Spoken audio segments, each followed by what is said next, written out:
Shalom homies, and welcome to my first ever character review. Today we're going to be reviewing the character Aarav Kumar by Utante Pico version 2 from Wattpad. This is going to be the first time doing this, so it might be a little bit rusty, but here's the basics. Behind me is the speed paint of the character, and I'm going to start off by reading their bio, and then I'm going to go into just critiquing the character. And for this one, I'm not going to be critiquing the design per se, because I don't really have the design to go off of. So yeah, here we go. Fandom. Original. It, the story, follows a group of agents in Skotos, a village mostly populated with people who have been wronged by humanity. It has become a haven for those types of people who, after people discovering it by pure luck plus technology. One day, while Skotos agents were doing their thing, school and house visits, assemblies, online posting, whipping out bells and shouting, etc., and trying, keyword trying, to educate people about the horrible things they said they were doing and why they should stop it. They discovered the organization called the Angels. They were trying to convince everyone to stop what they were doing, but most of them refused to listen and called the agents names. One of the agents found out that the treatment was because an organization called the Angels, through questioning various of the villagers.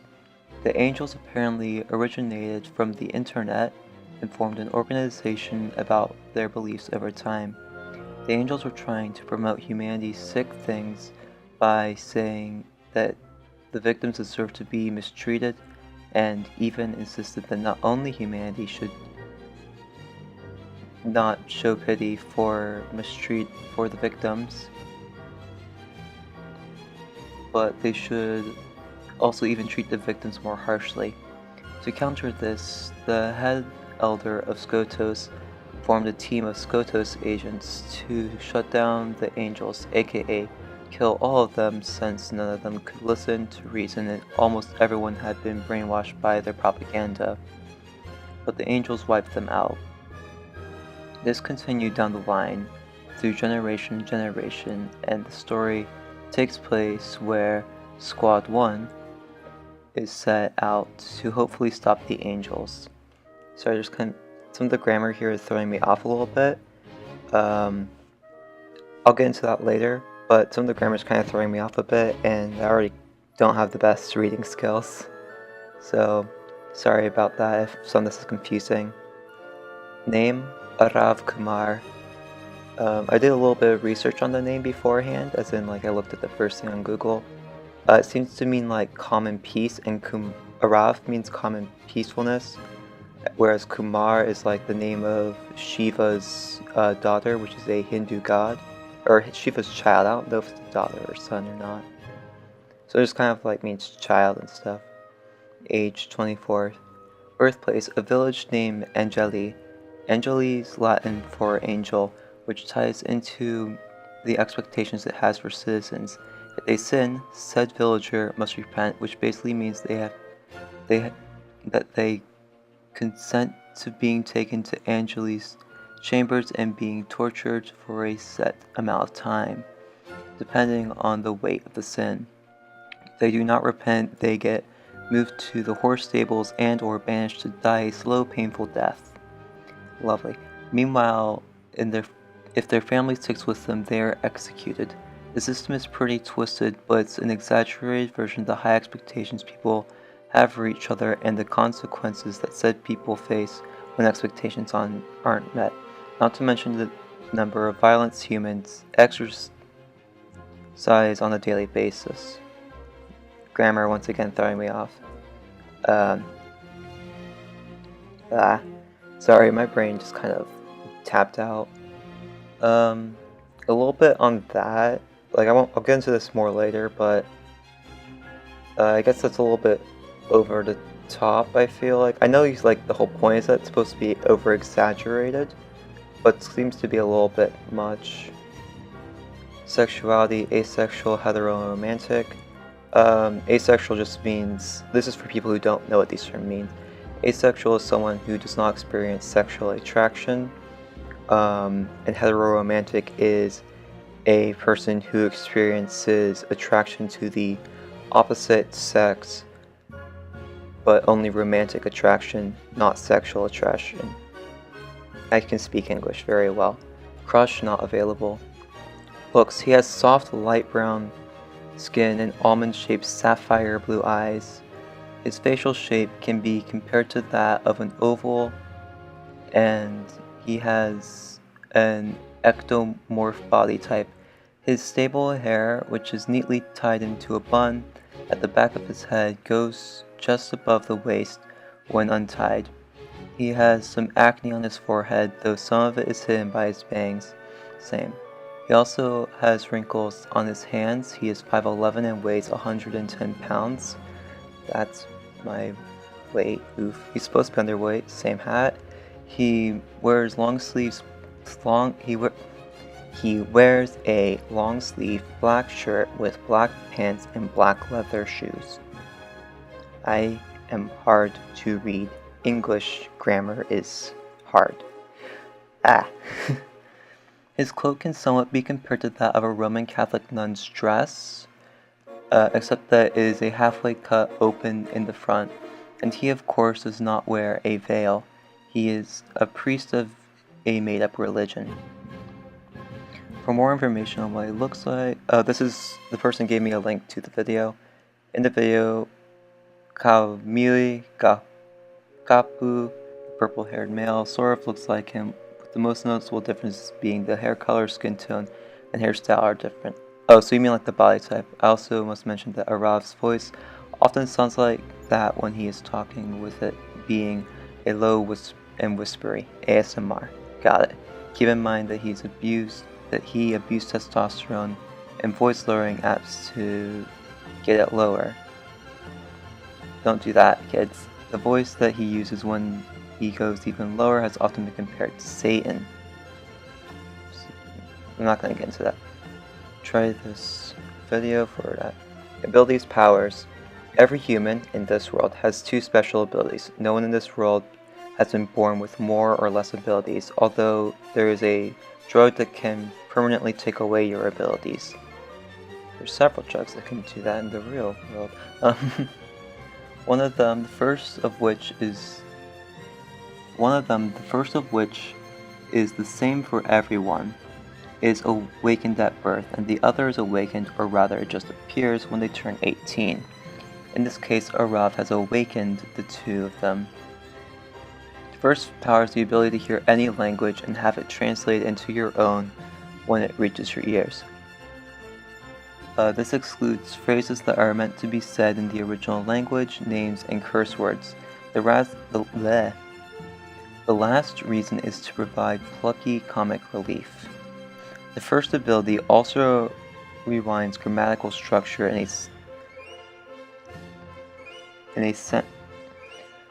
Sorry, I just lost my ability to read. The first ability also rewinds the grammatical structure of a sentence that someone says to fit in your language, as well as mess with your eyesight, so words written in a different language will appear as if they are written in your language. Okay, so like the ability allows you so that the grammar structure, so let's say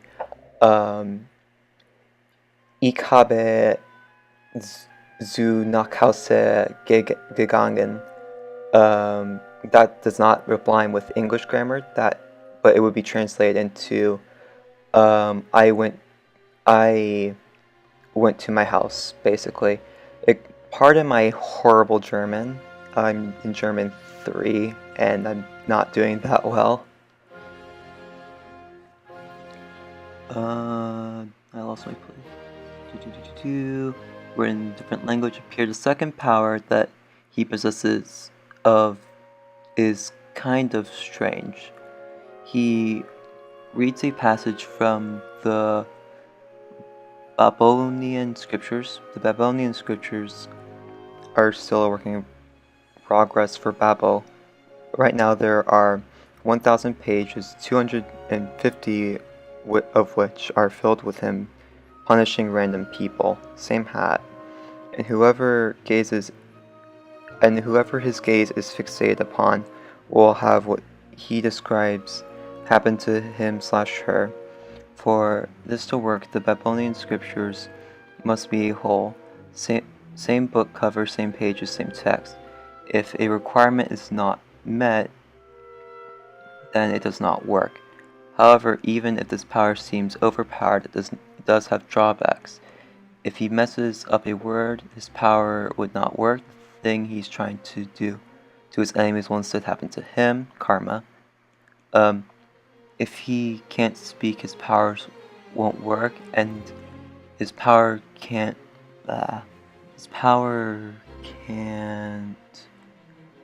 Sorry, the thing scrolled down, my brain can't process that. However, even if his person's overpowered, his power can't reach those close to him. He knows because he tried to kill a rabbit, but it got away since it always stayed within 20 feet blind spot that his power has. Because Babel wanted him to develop fighting strategies and not really rely on his power too much, he gave Aarav a blind spot. Personally, I would not say that this would be overpowered. Once again, I'm already getting right into the critique. And some of those powers seem some of the drawbacks seem kind of too much, I feel like.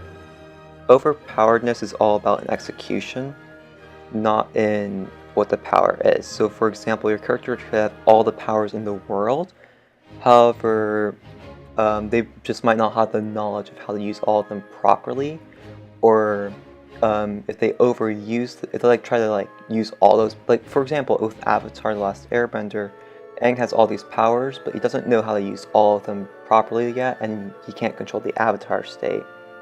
Make it more about how the character is able to interact with these powers. Like, maybe he doesn't know how to pronounce the words, because with the language thing, you never really said that it didn't tell you how to pronounce it. He just translated the words. So he could read it, but he won't know how to pronounce it. Something like that. Some of these things just kind of makes it seem limiting, instead of, when powers are supposed to kind of make you seem powerful. The quote he reads also is limited to that of the Babylonian scriptures, and it won't work without his eyes, not to mention that he can only be an aggressive quote, so I don't know what the quote's there. So for his power to work, it must be used to harm others. And this gets into philosophy a little bit, so I'll try to avoid philosophy for these videos, because philosophy gets complicated, but it's also a part of writing. Harming others can be relative, because some people could see something as using the power to manipulate people to love you would see it as harmful, whereas another person would see that as a not harmful thing. And harm is kind of depends, and also you could argue, well, if it's harmful, that doesn't make it bad, or it doesn't make it good. So that kind of gets complicated, but I'm going to try to stay off of those topics for the most part, topics of philosophy, unless it really needs to be addressed, obviously. Strength. He is intelligent, calm, and wary of others, and it is a careful judge of character. He, most of the time, knows what people to trust and what people to avoid. He also communicates with people with apparent ease, though he is terrified of humans on the inside. During the middle of the book, it lessens, and at the end, it is at its maximum. Oh, so his social ability to talk with people is like his fear of people kind of lessens over the time, then like it grows more, I guess, at the end of the book. I'm not sure. However, sometimes it shows that his constant habit of not meeting eye to eyes, not meeting the eyes of someone he talks with. Okay, sorry. Some of the things kind of throw me off. Your grammar is okay. It's not the worst, honestly. Like, it's just some things just are worded a little bit strangely. So, like, he doesn't always meet eyes with people and avoids eye contact sometimes because of his social anxiety. It sounds like he has social anxiety. Yeah. I'm a little bit confused why some of this is put under strengths. Especially the part where, like, he doesn't want to meet eye contact with people and is afraid of people.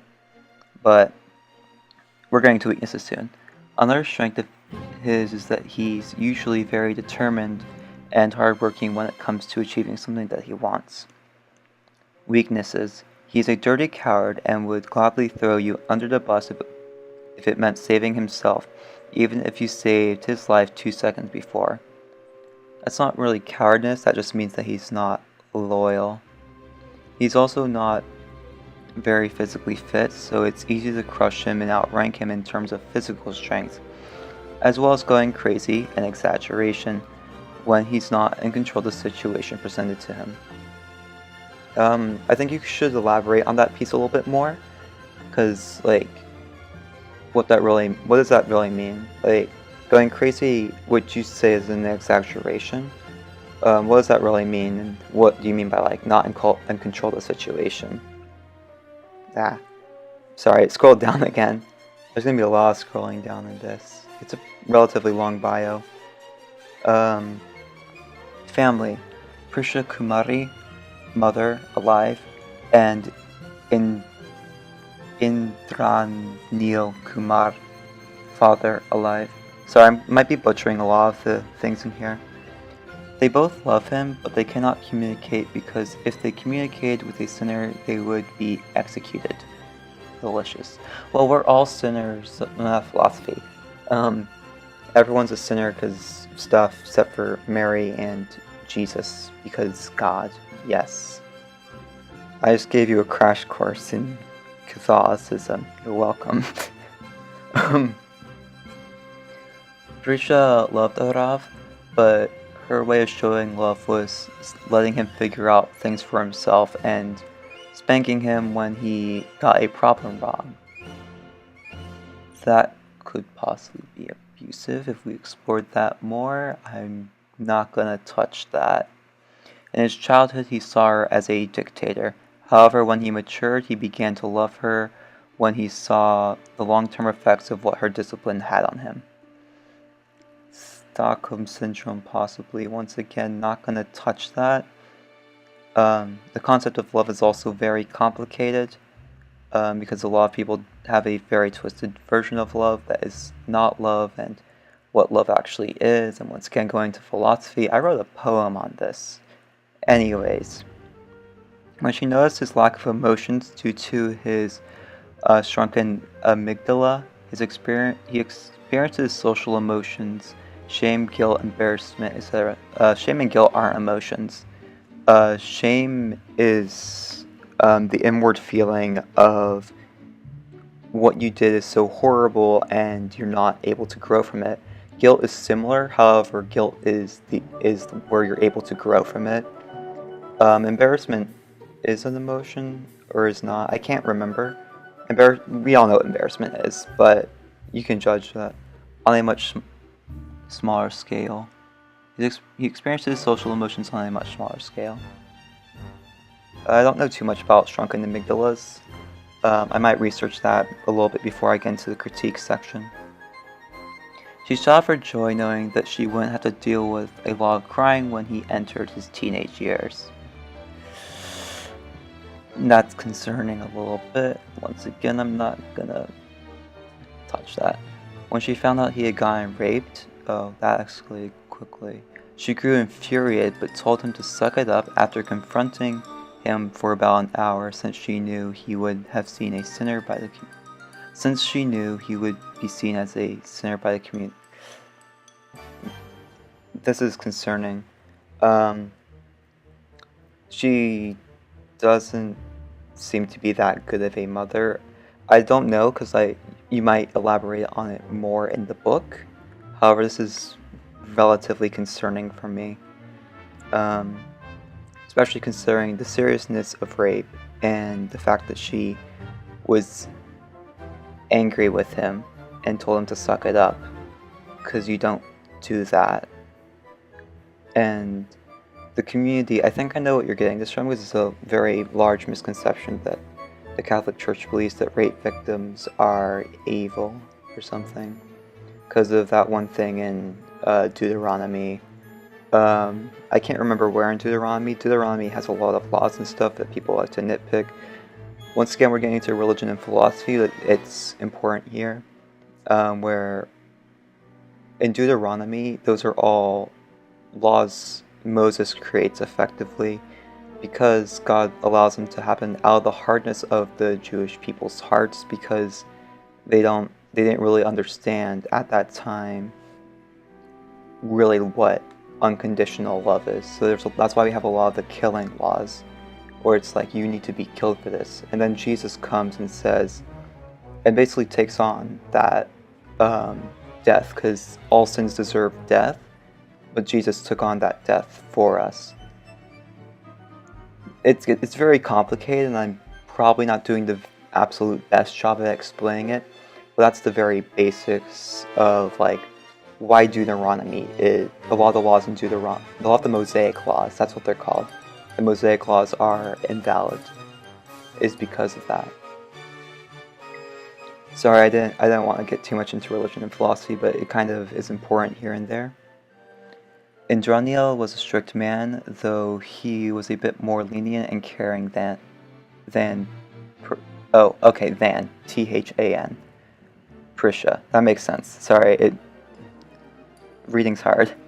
He took the main part in raising Aarav, teaching him about the world and the behavior that he should act in. He also believed that the conclusion to major problems should not end with bloodshed, and taught Aarav to defend himself in case of some problem happening to him. Okay, that makes sense. Indraniel was always the parent to go to whenever Aarav was confused with something, or needed an emotional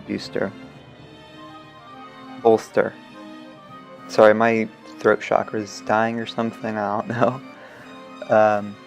That being said though, Indraniel still punished him. When he was little, he would take a ruler and smack the back of his legs with it. Was that in response to what he's done, or just in general? No offense, but this family sounds like it could be relatively abusive in some way. I would not say it's a loving family. And if that is your concept due to your personal experiences, I would talk with someone about that. I don't know, obviously, because I didn't read. I don't have English. The grammar is possible, yes. I haven't read your story because it wasn't sent to me. You didn't ask me to review that story. But it's mildly concerning, some of the things presented here.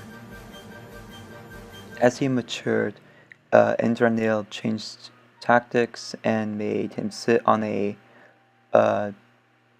Durain shell for a period of time. I don't know what Durain shell is. A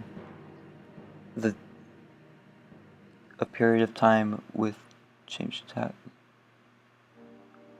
with the time differentiating with the weight of the crime, quote unquote, committed and his age. Aarav fondly looked up to his father, possibly Stockholm Syndrome, but we're not gonna touch that. Though the times when his father was upset were the worst for him, as he hated the punishments his father would dole out. That's a nice word, dole. Sorry, I like words. When Indranil found out that he had little social emotions, he celebrated with Prisha and cried tears of joy. That's not okay. That's I don't know. A lot of this is kind of concerning, the way that his parents act. Yeah. Aarav from that incident for a few what? Oh, I skipped down the line, sorry. When he found out that Aarav had been raped, he did everything he could to distract Aarav from the incident for a few weeks. I guess that's alright, that's better than nothing. Friends. He has 3 friends, which he met when Squad 1 was formed. They're both on Squad 1 along with him. Ahang, Aranji, P-R-Z-E-M-S-L. Prismil. I don't know. Sorry, these names are really foreign to me. I'm sorry if I'm like horribly butchering them. Salusarski and Arjun Singhun. This is really hard. Sorry. He respects Sahang, and they both like to learn more about the other's religion, create theories about life with each other, talk about their pasts, and brainstorm theories about which areas of humanity can improve on. I want a friend I kind of have a few friends like that.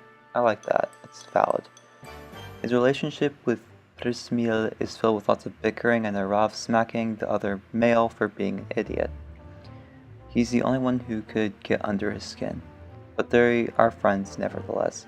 Arjun and Aarav's friendship is a special case.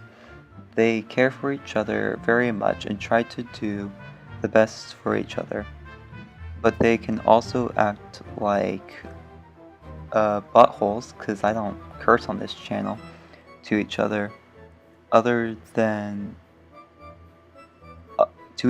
the premise of doing good to the other. For example, later in the book, Arjun destroys Aarav's effigy of Prudence while making him watch after binding him with ropes because... I need to reread that sentence. My brain just kind of tapped out. Arjun destroys Aarav's effigy of Prudence while making him watch after binding him with ropes because he thinks that will help Aarav move on. Oh, okay then. All it does is make him isolate himself and jump off a cliff a week later. Aarav survives. That's the same. Drive. He wants to kill Julius Green, his rapist, and educate humanity on their mistakes and why they should fix them. Murder, but didn't his father instill in him not to end in bloodshed? Obviously he doesn't have to listen to his father, but it just kind of... This might be elaborated more on in the book, but it's just kind of interesting that... So his father would teach him not to kill, but he wants to kill his... It's understandable that, but I don't know. It's probably elaborated more on in the book. Horror books with deep meaning, books in which humanity is wiped out. Me too. Wiped out. Writing and reading his own ego journal. It's a journal in which he writes his faults in to lower his ego. Ego's more complicated than that, but okay. Unfortunately, it's a double-edged sword, as his self-esteem is not very high because of this. That's not healthy. I shouldn't laugh, but that's really not healthy, and if you know that that's not healthy, you should stop, I guess. Writing his ego journal daily.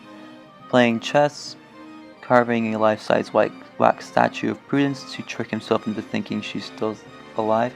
Oh, I'm guessing Prudence is like his lost love. You should mention that a little bit earlier. Some of these things, like, I kind of have to infer. It's really helpful if you mention them earlier. It's a thing when writing bios. Also, once again, that's not healthy. Thinking about the happy times he spent with his loved ones. Thinking about the happy times he'll spend with them if they're reunited. Thinking about all the ways he can kill his rapist, that's unhealthy, and reassuring himself that he'll be out of the treacherous world he lives in once he kills his rapist. Once again, that's not healthy. He has a lot of unhealthy habits, which is fine. It's fine to write characters with unhealthy habits. But one quick thing I just noticed, his rapist's name is Julius Green, which is really different from all these other, like, not American names. Like, I don't know, it's kind of a thing when it sticks out, but like, either one person has a very foreign name and everyone else has a normal name, unless that's obviously done on purpose, because that makes sense. Or like where everyone has very foreign names and one person doesn't. I don't know. That doesn't make too much sense to me. Like, everyone, like, you might be from like America or something, because from what I can tell, they're probably not from America. I'd have to read the book to know. But these are things to think about if you're going to mention them in your bio. He also has chocolate cravings, though he never indulges in them, which can show you his opinion on that particular food. Other additions, not addictions.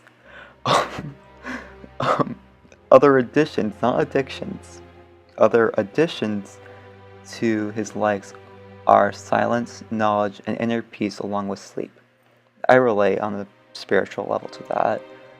Dislikes: noise, deprivation of sleep, bumbling idiots who are good for nothing, that's fear, overly happy people, intelligent people who can't manipulate. What? Oh, who he can't manipulate.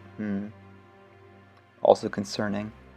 Angeli, the angels, his rapist, and the world he lives in. Same. Personality. This is his personality when the book starts. Okay, this is from the beginning. And I just scrolled down again, so I have to...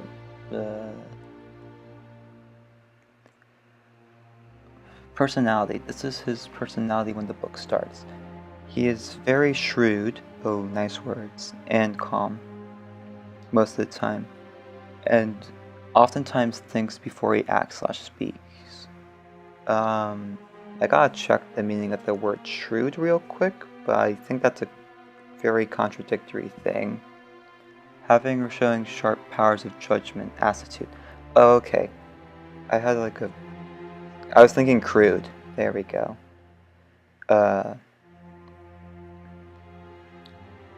My brain. He's very shrewd and calm most of the time, oftentimes. Because of his past, he enjoys manipulating the situation since it makes him feel like he's in control.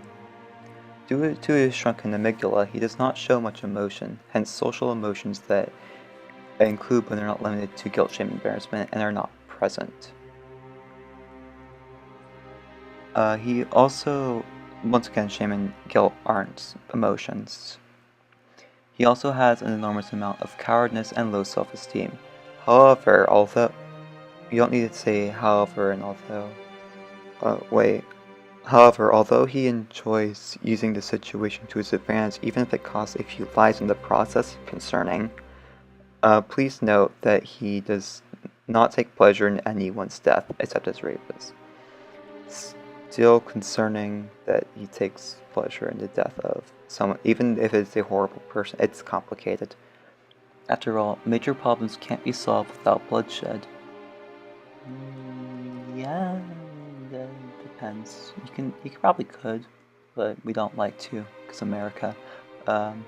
I don't know if this person's from America or not, but that's kind of what our sentiments in America are. We. um, he also likes to complain about what's wrong about the world. I think you mean what's wrong with the world. Sorry, another grammar critique. Your grammar is actually really good compared to a lot of people's grammar. It's just there's certain things that are kind of not good grammar. What's wrong with the world and himself, which was always something he picked up after he was banished from the Angeli. He doesn't think it'll do anything, he just does it to lower his ego. Ego is not... okay. Ego is like your human brain level, but okay. That's only his exterior, though. Ego's your ability to discern the situation.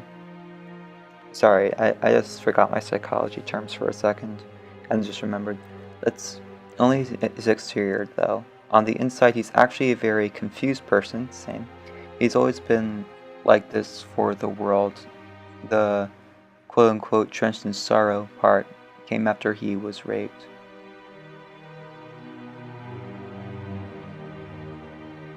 Sorry, I was just rereading that. Some of the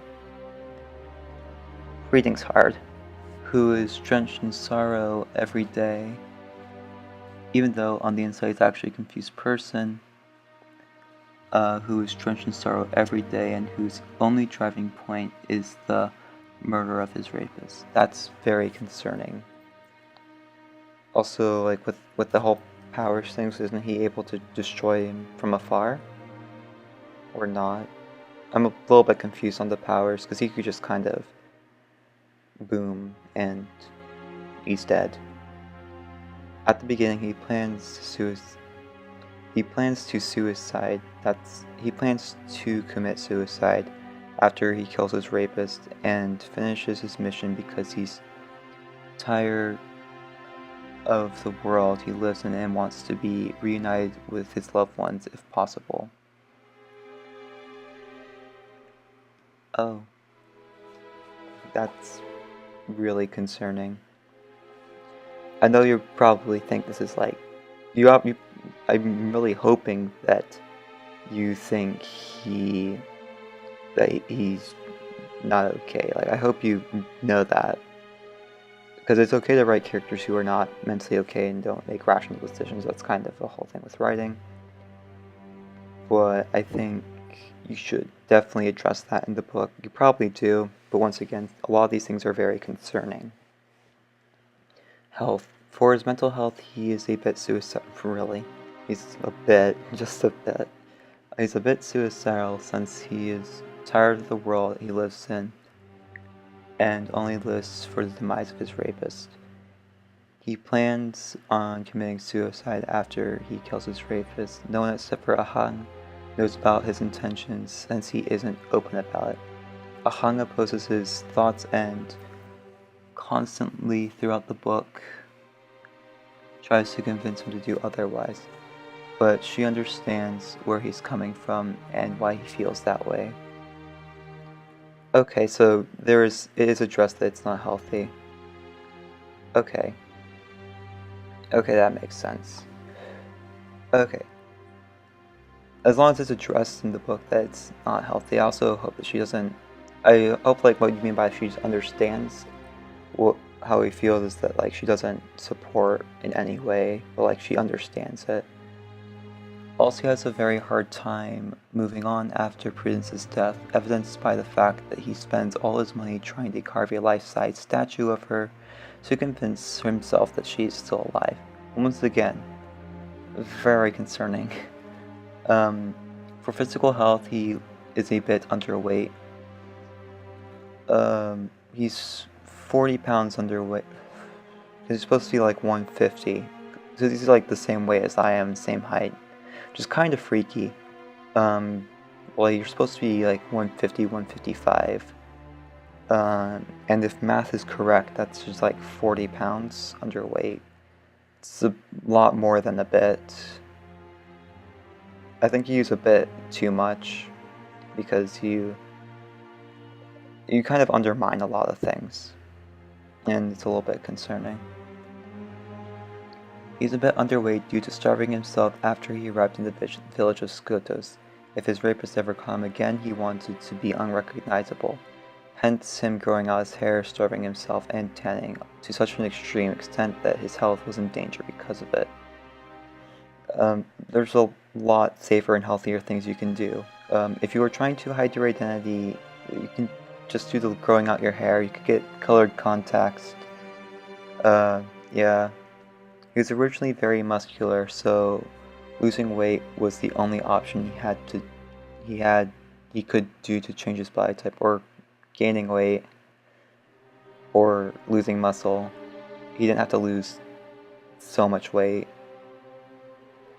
It was very difficult for him to lose weight since neglecting his bodily needs meant that an aching pain was in his stomach. I never experienced that, so I can't attest to that, because I just kind of never gained the weight. I just was very under. I have a lot of, like, pains, but I don't know if that's just attributed to the weight or just I overreact to pain. His body eventually adjusted to the lack of food. There's more things to weight than food. I'm just gonna point that out. Like, food can be like a major cause, and like, obviously with starving yourself, that's gonna be the main way you lose weight. It's not healthy. Anorexia and bulimia are disorders, and if you are suffering from those, you need to get that checked out. I'm very sorry for this being very dark, but this is what I was handed to write and talk about. But it took a long time, and he still needs to eat. Yeah, you always need to eat. He did not train during this time. After he fled Angeli, he immediately decided that he wanted to do it. He did have some thoughts about why he had to change and not Julius, but then realized Julius would probably never change. He did have some thoughts about why he had to change and not Julius, but he then realized that Julius would probably never change. That's confusing. I don't know.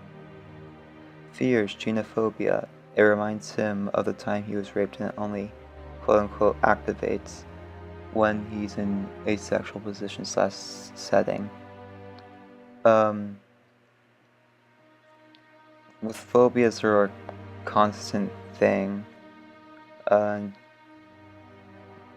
Genophobia is not a reminder. He has trauma. He does not have genophobia. Homophobia, the fear plus aversion. His rapist was homosexual, so whenever he meets other homosexuals, he grows a bit. When I see W's, I think it should be a V, because German 3 has done that to me.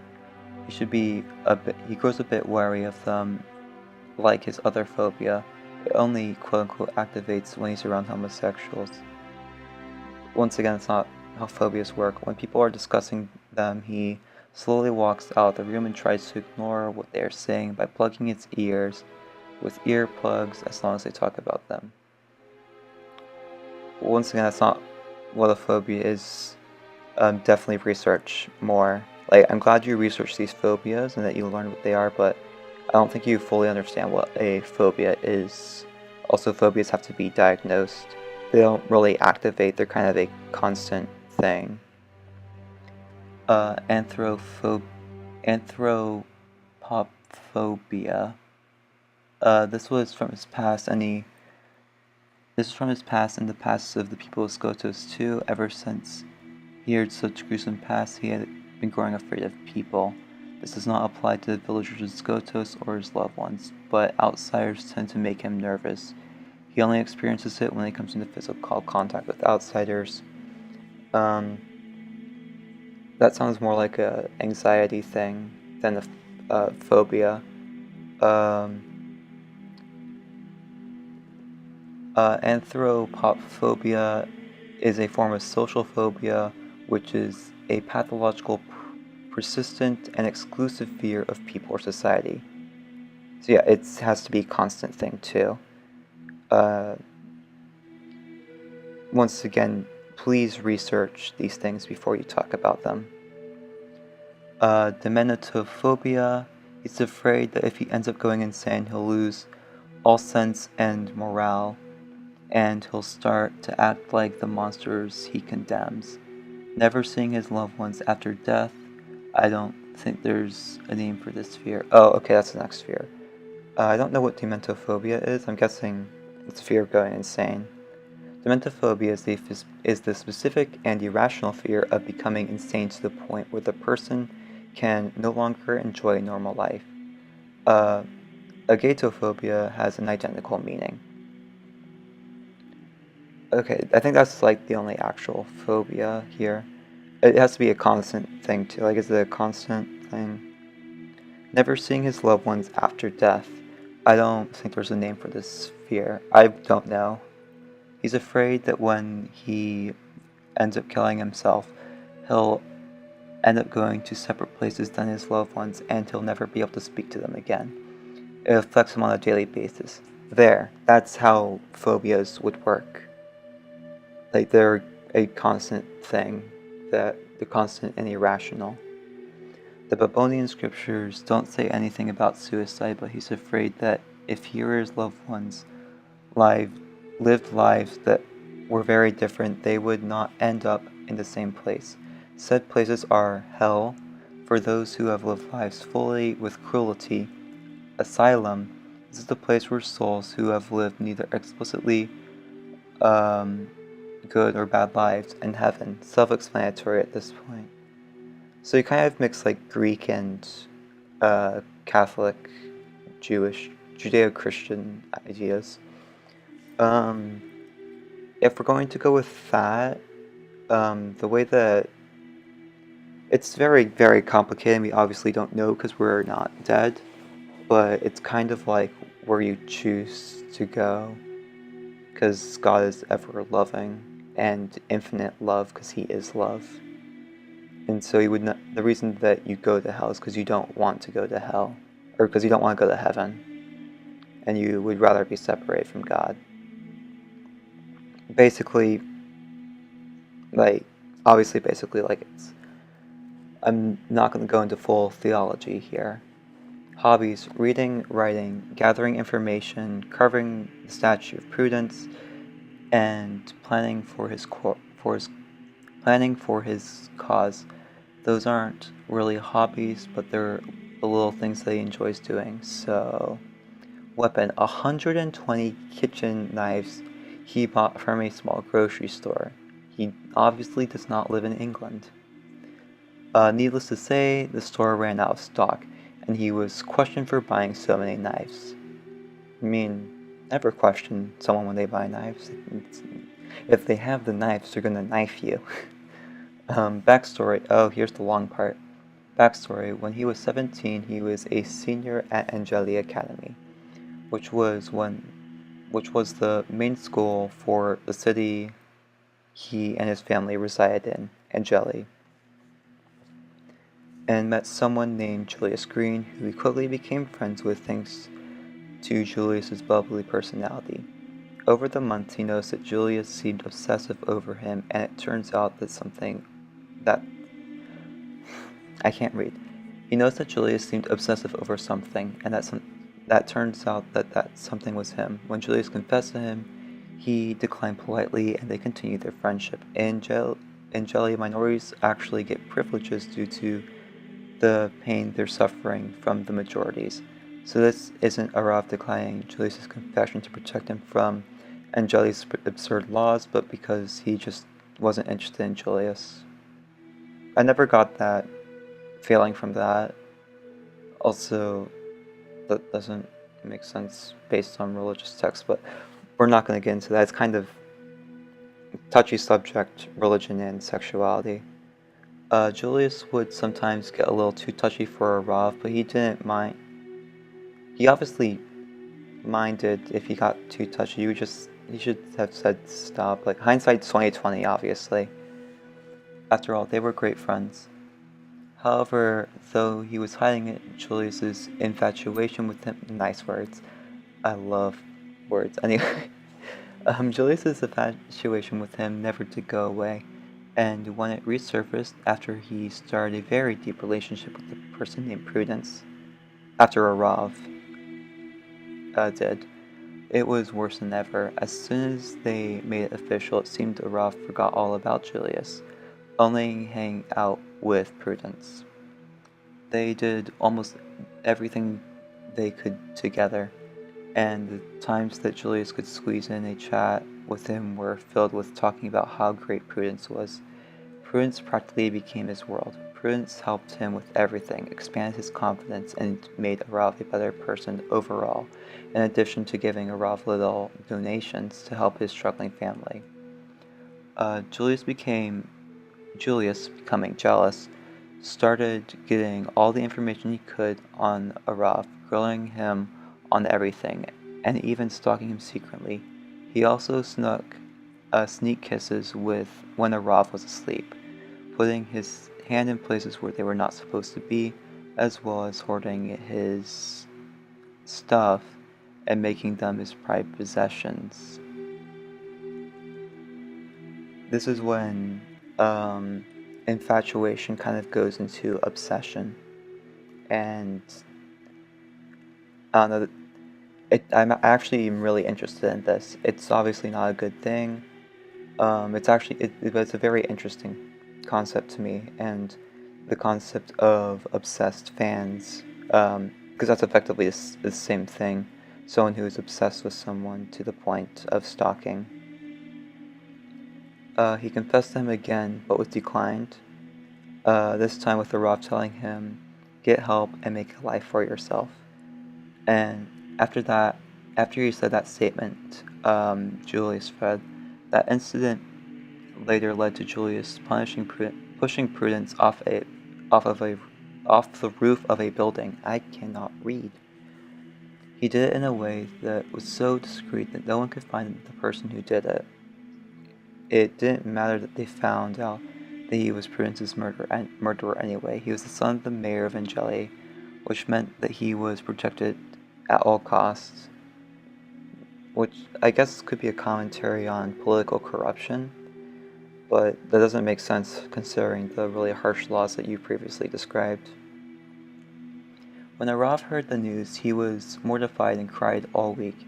He didn't come to Prudence's funeral. He didn't get the invitation.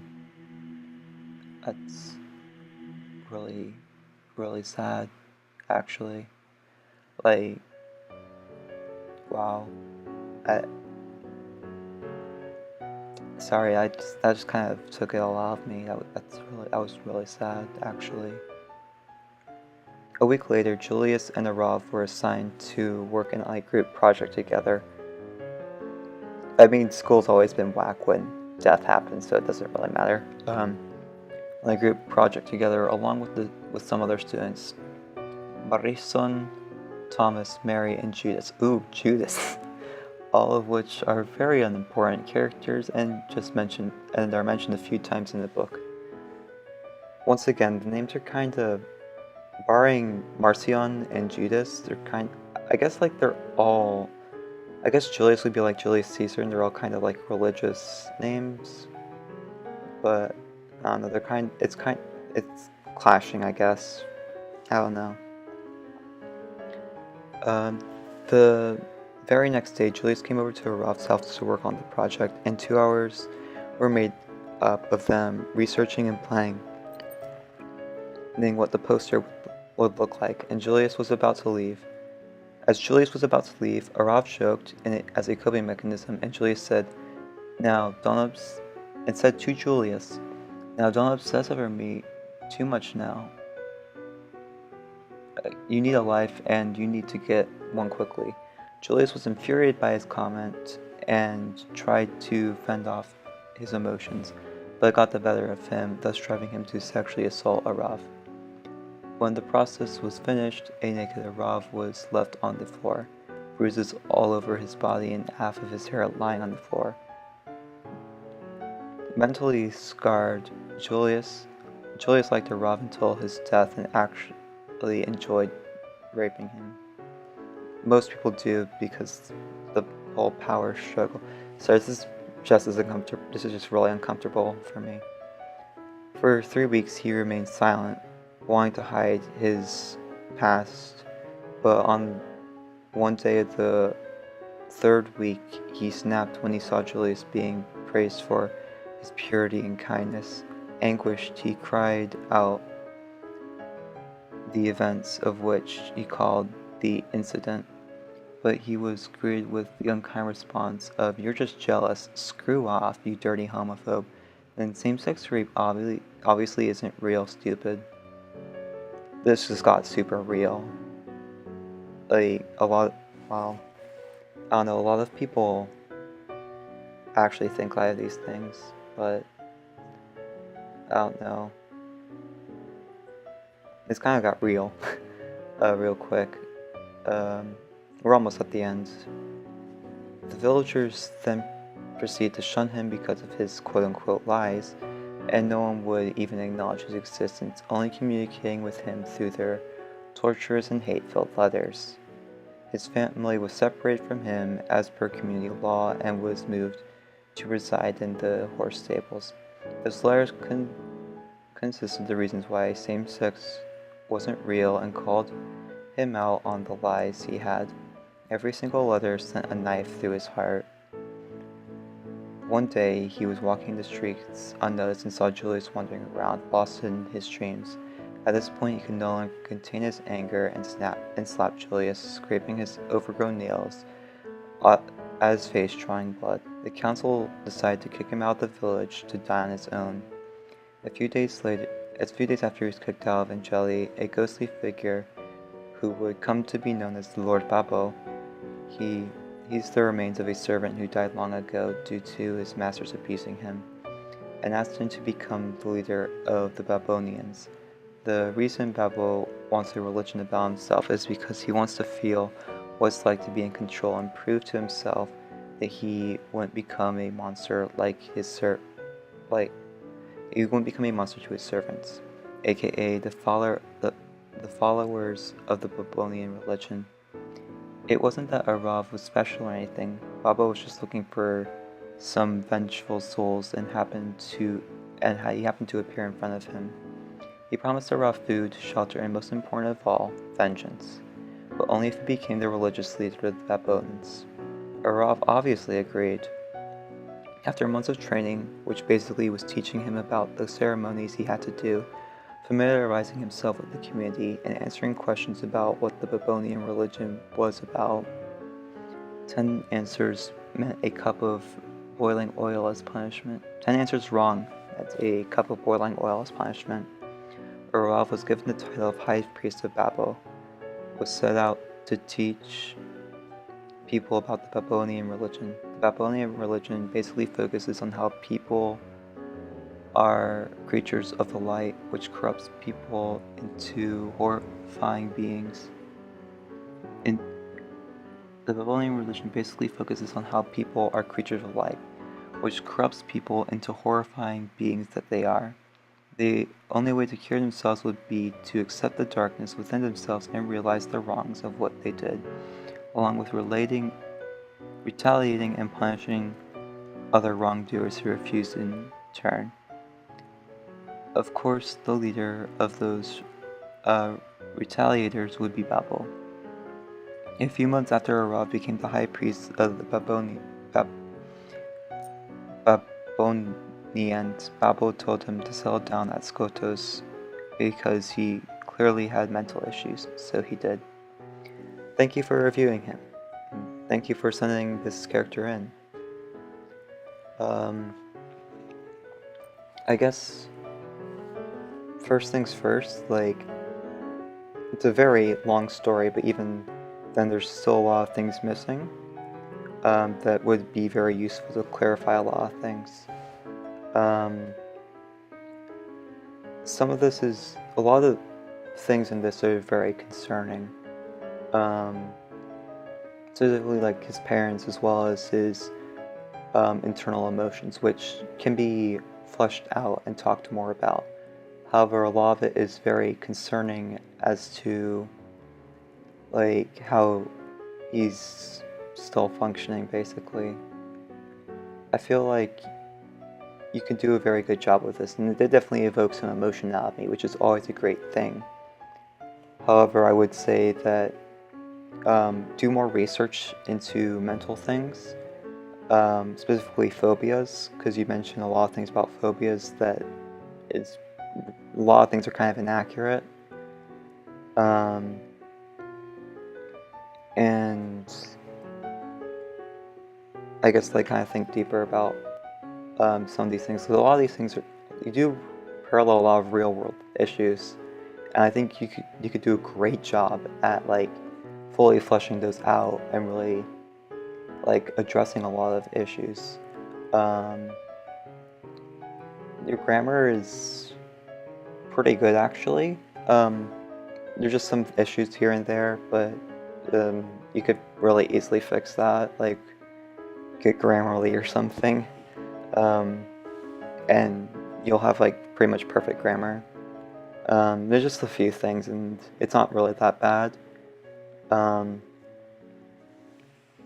I would definitely, if you're going to talk about this with people, warn them, because there's a lot of very sensitive topics in here, specifically the starving himself, and obviously the rape and the a lot of things in here. It's pretty good, actually. I would actually say this character is really good, very interesting. I also like when people write characters who aren't like perfect, morally good people. It's a lot of things about him are very concerning, and I would definitely say he needs to get some serious help. But I think you can really flesh that out, and that you can honestly make a really good character out of him. Like, I'm interested in reading your story. There's just a few things that are kind of confusing. Some of the powers, it's a little bit confusing, and like, it feels like you mentioned how you're worried about making him overpowered, but I really wouldn't worry about that, because he doesn't seem to be overpowered. Like, he seems to be relatively normal, I guess. Like, he doesn't seem to be really overpowered. I don't know how to fully describe it, but like, he has like he has a lot of power in his hands, but the drawbacks seem to be like too limiting. When you're doing drawbacks, think about like logic first of all, and the drawbacks should only be there to, I guess, add tension, I guess, and also have things make more sense as why they're not always using their powers. Like, oh, this character could fix this, but it really ends easily. Why aren't they fixing it? Oh, it's because of this factor that causes it. It helps. Drawbacks are used to help add dramatic tension. I would really not worry about making your characters overpowered, because they also just have all these things like learning about their powers, figuring out how they even control them, and like you can have a character who's like actually overpowered, but they're afraid of their powers, which is kind of going back to my Avatar comparison earlier.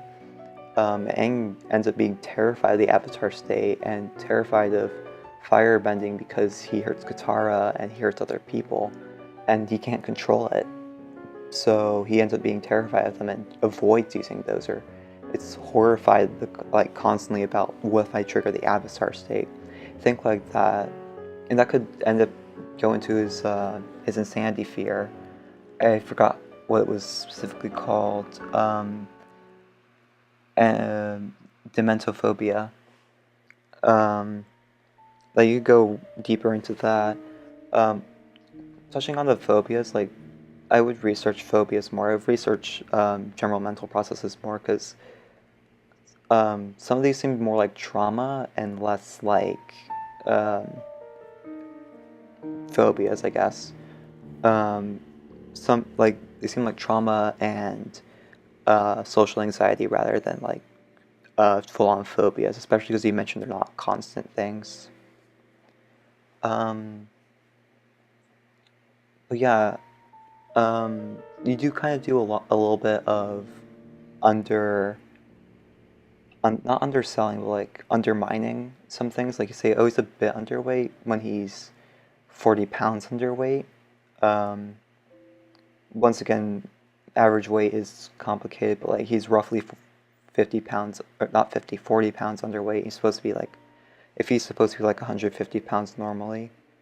This is once again just going based off of my weight because we're same weight and height, which is a little bit concerning. As I don't know, and like you also kind of mentioned that he's only slightly suicidal when it seems he's very intent on that, if that's his driving force. I feel like you could have it so that one of his friends, possibly, how do you pronounce it? It's like uh, Ahar, Ahang, uh, yeah, Ahang could help like help persuade him to a different path, persuade him to a different destiny. Um, but yeah, I also feel like various character arcs would be dedicated to getting over Prudence's death. Since you definitely mentioned that's a very big part of things for him. Onto like the general character design critique, I kind of had to make this up myself because I wasn't provided with an image. But I honestly I think it's alright. The only real issue I have is that some of it's a little bit confusing, like what you mean. Like with Roman Catholic nuns' dress is halfway cut open in the front. I kind of had to interpret that my own way.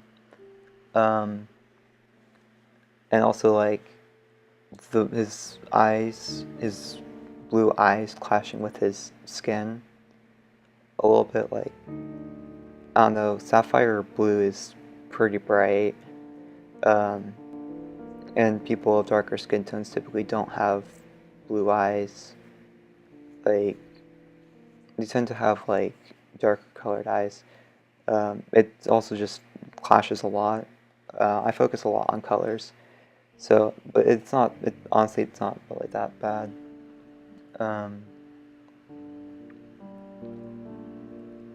I'm still really confused with the cloak being compared to a Roman Catholic nun's dress. I kind of had to interpret that. In terms of his voice, he never really talked about like his abusing of testosterone and voice lowering apps. Like, unless I somehow skipped over that, you never really talked about that. He just kind of has an ASMR voice. It's kind of what you described, and you never really talked about like when he abused testosterone and voice lowering apps.